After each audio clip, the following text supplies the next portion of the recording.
Então, Matheus Stalin é cabo-friense, né? Às vezes a galera acha que eu sou do Rio, que eu nasci da capital, mas eu sou de uma cidadezinha pequenininha, 30 mil, 40 mil habitantes. E o mais engraçado, na verdade, é porque meus pais são mineiros, né? Cabo Frio, para quem não conhece, a cidade é muito bonita ali do litoral do Rio de Janeiro. Linda, linda, linda. Búzios, Jardim do Cabo, Cabo Frio. Então minha mãe é muito do interior de Minas. São Geraldo, uma cidade que passa a ferrovia.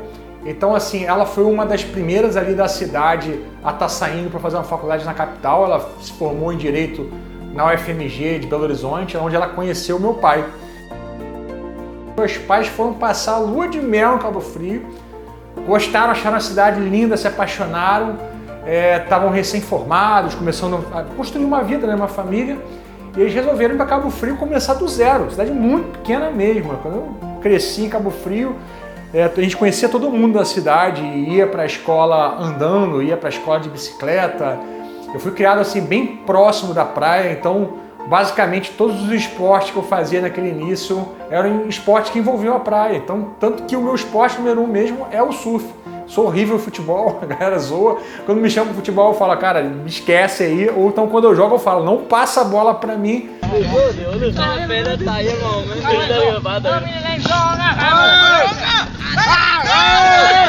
Exatamente porque eu nunca desenvolvi muito essas habilidades de jogar futebol, esse tipo de coisa, porque a minha criação realmente foi na praia.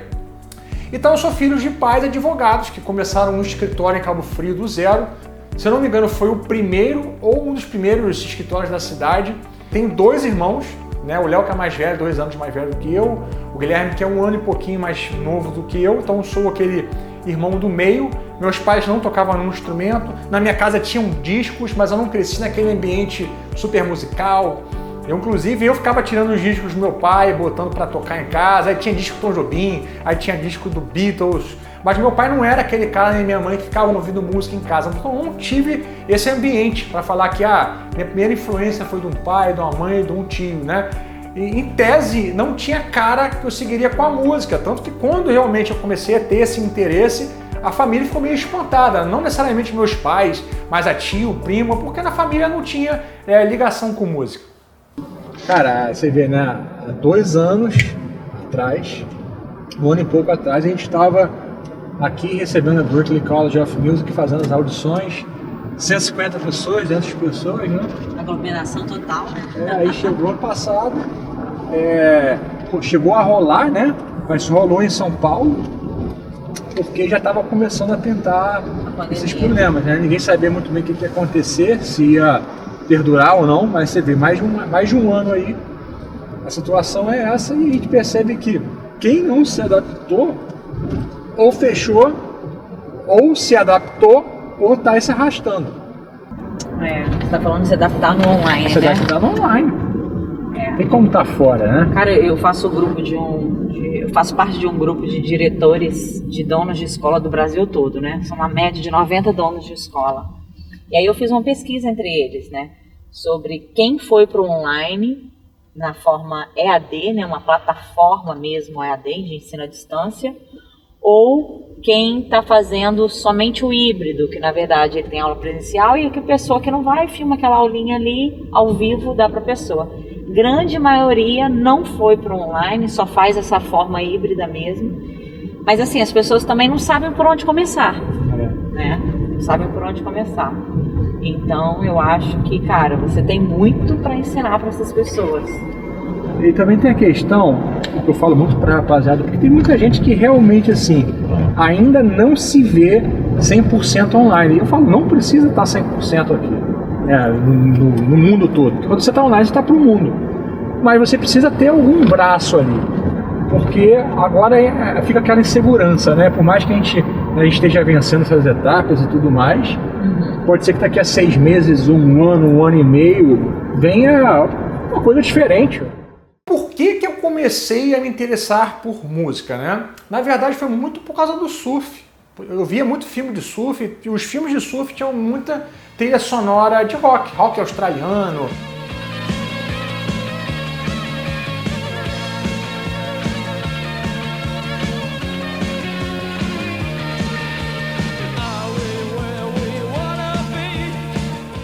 Mas aquela decisão pela guitarra, eu falei, cara, eu preciso aprender a tocar guitarra.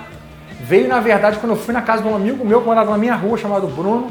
O irmão dele mais velho, ele devia ter uns 8 ou 10 anos mais velho que a gente, então ele é meio referência pra gente. Ele chegou assim, um dia a gente ali na sala e falou o seguinte: meu irmão, vou botar pra vocês aqui uma música de macho. Eu falei, pô, música de macho, vamos ver o que esse cara vai botar aqui, né? Ele botou aquela música Seek and Destroy do Metallica.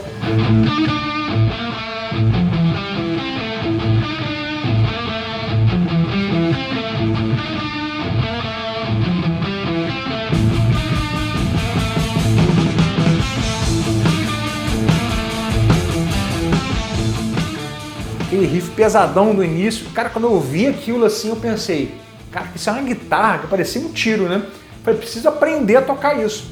Então, fiquei com aquilo na minha cabeça. Eu tinha um amigo chamado Luciano Galinha, que ele tocava violão, mas ele tocava as músicas do Metallica no violão. Então, aqueles riffs pesadaços com distorção, ele tocava no violão. Eu falei, cara, você precisa me ensinar isso, que é exatamente isso que eu quero aprender. Então eu me lembro, ele me ensinando aqueles primeiros riffs de Seek and Destroy do Metallica, Fade to Black. Então a minha ligação com a guitarra foi um som muito pesado. Mas desde o início eu fui muito apaixonado. Eu falei, cara, que coisa incrível que é isso aqui. Então comecei com um violão tonante que era do meu avô, que minha prima me deu. Passou do meu avô para minha prima, da minha prima para mim. E em alguns meses depois eu já estava ali enchendo o saco dos meus pais. Pô, preciso de uma guitarra. E minha primeira guitarra é emblemática, né? Porque é a Terminator, que ela tinha um falante aqui. Então, assim, a guitarra, ela botava uma bateria de 9 volts, já saía tocando sem precisar de amplificador. Mas era um som muito ruim.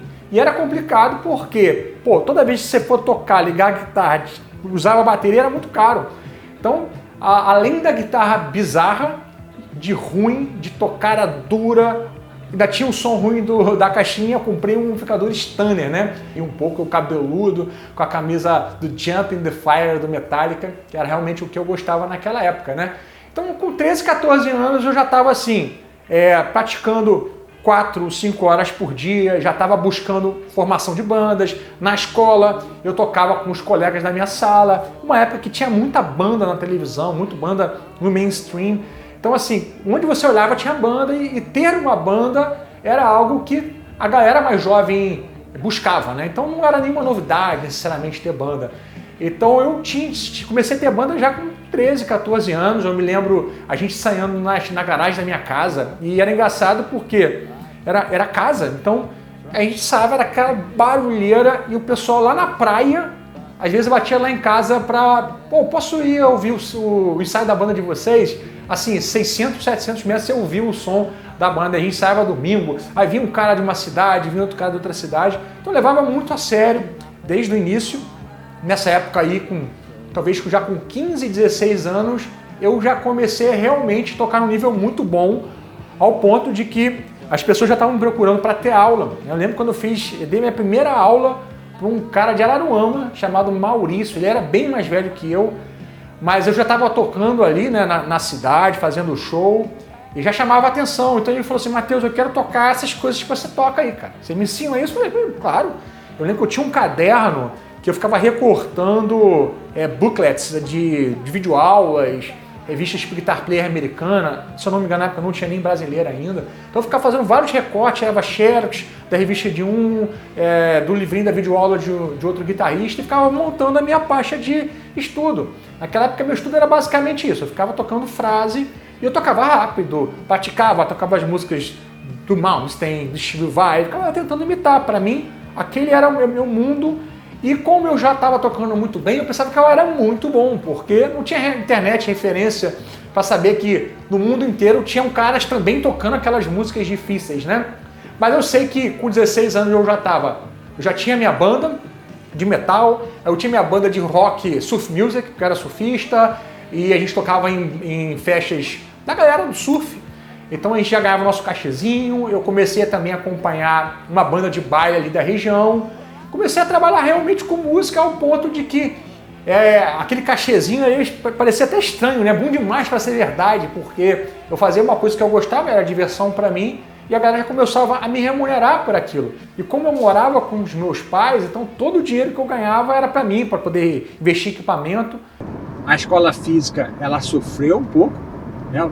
Teve perda, óbvio, por vários motivos, mas a EAD cresceu 2, 3 vezes, então no final das contas, pra gente foi um excelente ano, né? Às vezes é até duro falar isso. É meio chato, né? Porque a maioria das pessoas foi o pior ano da vida delas. Foi o pior ano, pra gente foi o melhor ano.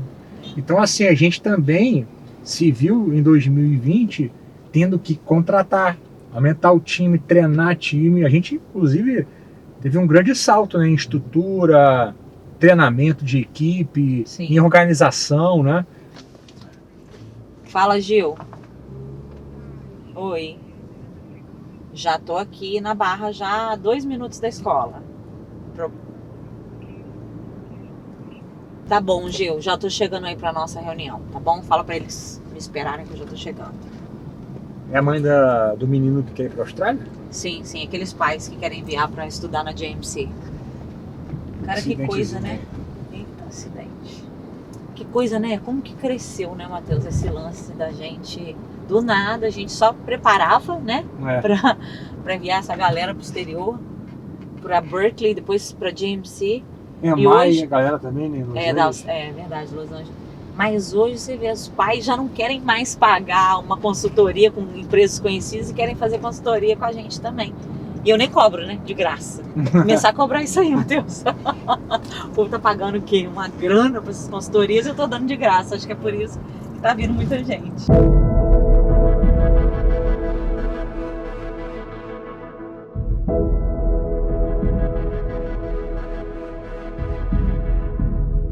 Então, com 16 anos, eu já estava levando a sério. Para mim, música já seria a minha profissão.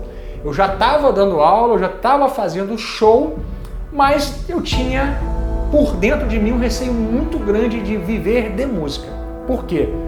Minha mãe é advogada, meu pai é advogado. Apesar de altos e baixos da profissão, era uma profissão muito bacana. Então a gente conseguia ter uma condição legal. Eu tinha muito medo de ser músico, porque eu olhava para o lado, todos os músicos profissionais que eu conhecia não eram bem sucedidos, né? Ou o cara era músico e tinha uma outra profissão, trabalhava na prefeitura da cidade, ou o cara que era só músico, ele via de uma maneira muito difícil, passava por dificuldade. Então eu tinha muito medo de ser músico. Tanto que com 16 anos, foi um ano que eu tive que fazer essa decisão de vestibular e tudo mais, eu lembro claramente de um professor meu de história, né? Essa história, inclusive, eu fiz uma postagem, porque é uma coisa até meio emocionante para mim, porque eu lembro do professor perguntando para cada aluno, pô, o que você vai fazer vestibular? O que você vai fazer? Quando eu disse que eu ia fazer música, eu lembro ele falou assim para mim, cara, eu sabia que você não queria nada.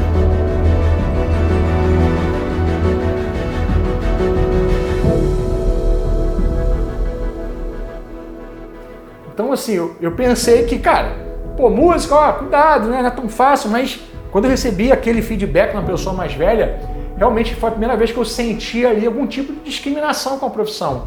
Porque apesar de meus pais serem advogados, eles nunca disseram pra mim, ó, cara, não seja músico.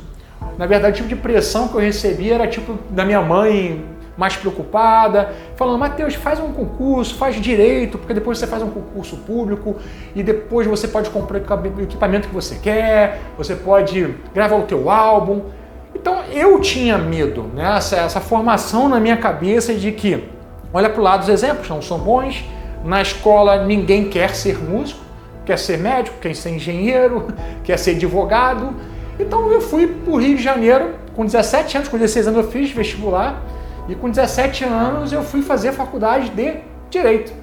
Então era o meu plano B, né? Para mim a música era a minha vida, eu ia viver de música, me dedicava muito, como eu te falei, 4 horas, 5 horas por dia, mas eu pensei que no Rio de Janeiro eu não somente iria fazer a faculdade de música, como eu também teria a oportunidade de estar me envolvendo com músicos melhores, porque com 14, 15 anos eu já pegava um ônibus de 15 em 15 dias em Cabo Frio para estudar no Rio e Niterói, porque na minha cidade eu já não conseguia encontrar mais professor interessante para dar aula para mim. Então eu vi realmente no Rio uma possibilidade de fazer faculdade de Direito, meu plano B, caso a música não dê certo, e ali poder viver o sonho da banda, poder estudar música com pessoas melhores e até mesmo ir para uma escola de música. Eu me lembro mesmo que lá na Berklee em 2007, 2006, eles tinham o site, tinham os exercícios complementares, tinham playbacks para os alunos baixarem.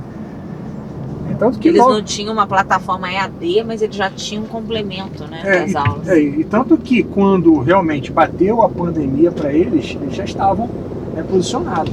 Mas você vê que, né, nós começamos a EAD em 2015, quando a pandemia bateu, na outra semana, todo o nosso time, todos os alunos já estavam online. É verdade. Então... na verdade, você saiu muito na vantagem, né, Matheus? Porque há 10 anos já você está no online, a nossa galera, os nossos professores, todo mundo já estava inserido nesse contexto. Então, para a gente, foi muito fácil, mas para a maioria das pessoas, não.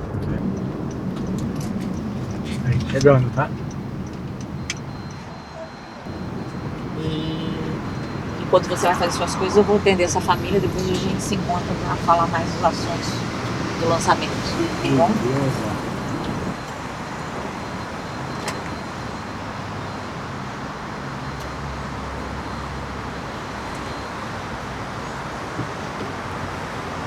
Que alegria, tamo junto, é isso aí. Daqui a tristeza. Tamo junto? Aí por isso. Eu procuro na garagem. Isso, tamo junto.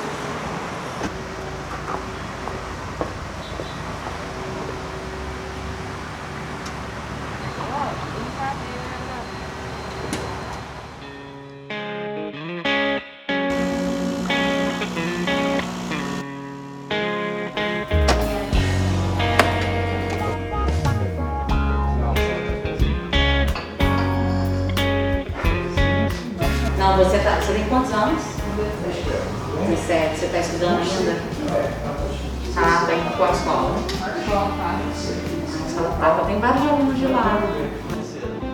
Nas duas primeiras tava legal, tipo 6, mas acho que foi o tema que eu botei também, não sei. Porque Quando que você fez o TME? eu fiz ano passado, foi uma experiência maravilhosa, eu fiz em casa, né? Estudei por ali. Mas foi em que mês, você lembra mais ou menos? Um mês eu acho que foi por volta de julho. Foi por aí. junho, julho, né, cara? Isso aí. Na época a gente tava, todo mundo estudando remotamente, né? Isso. E você tinha o que lá? 1.000 seguidores, 2.000 no Por Instagram? volta disso. 1.000, 2.000? Quase 10.000, pô, agora. Agora Tá vendo? Cara, é o sucesso do Rio. Lucas chegou aqui há uns 3 anos atrás, se formou com a gente aqui, né? Foi meu aluno, fechou que tá 4, 5 meses dedicado. O que eu fiz? Cara, eu quero dar aula aqui, pô, né?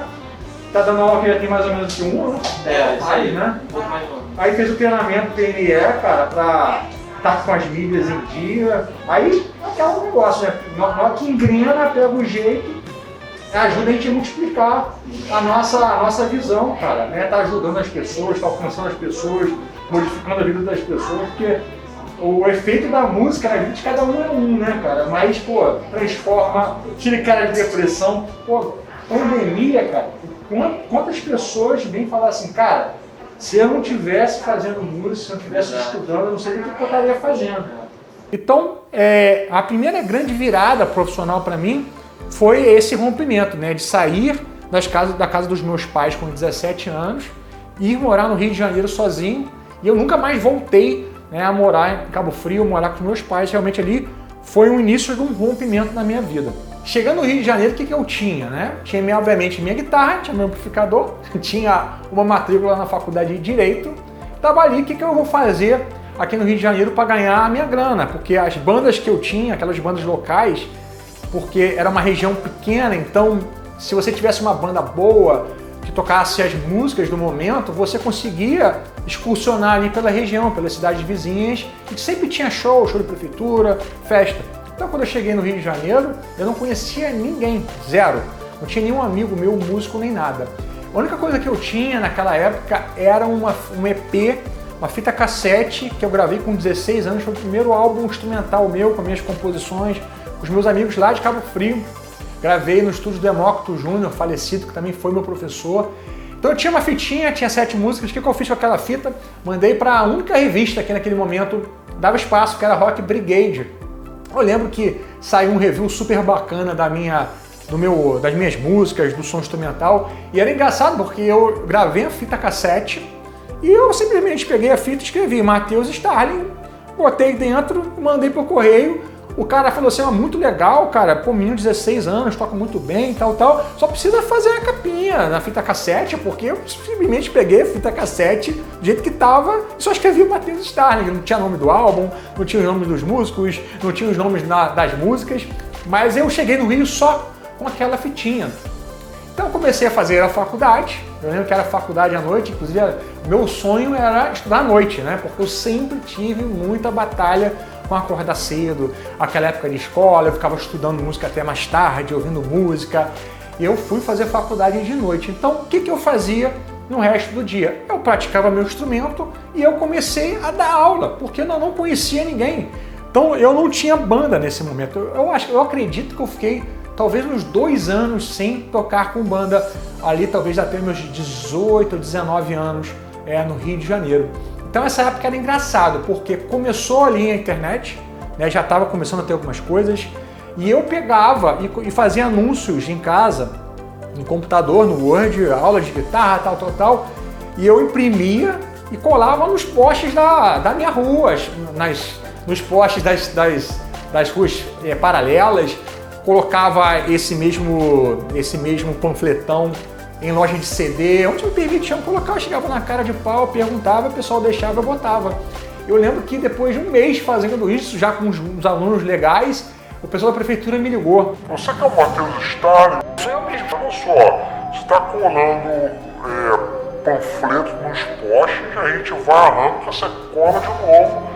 Eu quero dizer pra você que se você continuar colando, a gente vai te multar. Eu falei, nossa, eu lembro que eu pensei que eu estava infringindo a lei. Mas então eu substituí esse processo de estar colando para fazer panfletos menores, entregar em porta de escola. E eu comecei também a anunciar, eu lembro, páginas amarelas, não sei se a galera aqui vai lembrar disso. Você fazia um anúncio na página amarela, ficava o ano inteiro. Balcão. E eu comecei a anunciar na internet. Já tinha alguns espaços, tipo Cifra Clube, alguma coisa. Então era bacana porque o pessoal não se movimentava tanto para anunciar e eu me movimentava muito. Desde o início eu sempre fui muito proativo em relação a isso. Então talvez ali com 18, 19 anos eu já tinha bastante aluno, já conseguia ter uma rendinha bacana, juntar alguma coisa.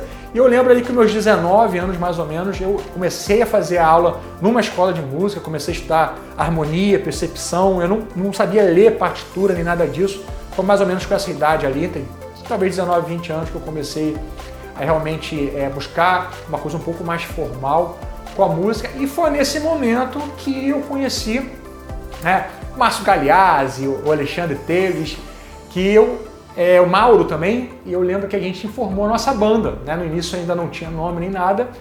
E para mim foi uma grande cartada nesse momento que eu tinha uma banda pop, para mim era muito sério aquilo, né? Era a minha chance de, cara, isso, é tudo ou nada aqui. Ou é a banda, ou eu vou, cara, fazer alguma coisa, um concurso. E eu sempre fui o cara da banda que corria atrás, por exemplo, de shows.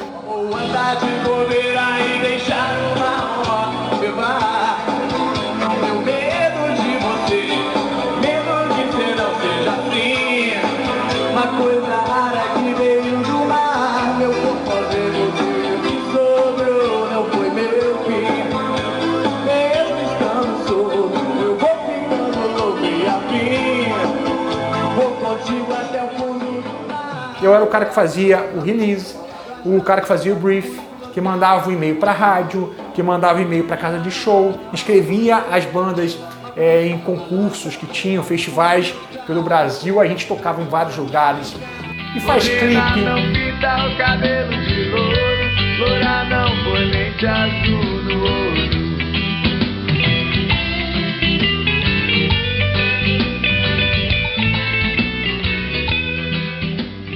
Como toca no Multishow, põe pra tocar no Multishow, põe pra tocar na rádio, enviava pra rádio do Brasil inteiro. Então eu sempre fui muito proativo ali, de certa forma, eu já estava tendo uma visão mais empreendedora da música, percebendo que, cara, não adianta eu ficar parado aqui achando que a minha banda é a melhor banda do mundo, que o nosso som é maravilhoso, se eu não fizer nada. Então até mais ou menos ali 2003, a minha vida era, a banda precisa dar certo, porque se não der certo eu vou ser músico como?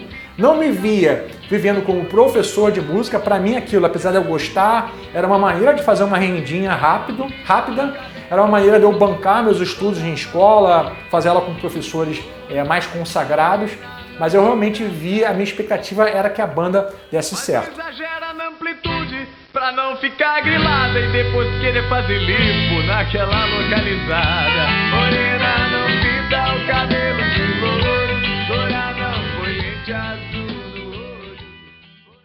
Eu fui surfar na Praia do Forte, que era a praia, né, onde eu fui criado ali. Quando eu estava na praia com essa minha amiga, passando uns dias em Cabo Frio, quando eu avistei do mar um belo surfista. Estava entrando na água para surfar, eu vi aquela mulher saindo, maravilhosa, loura.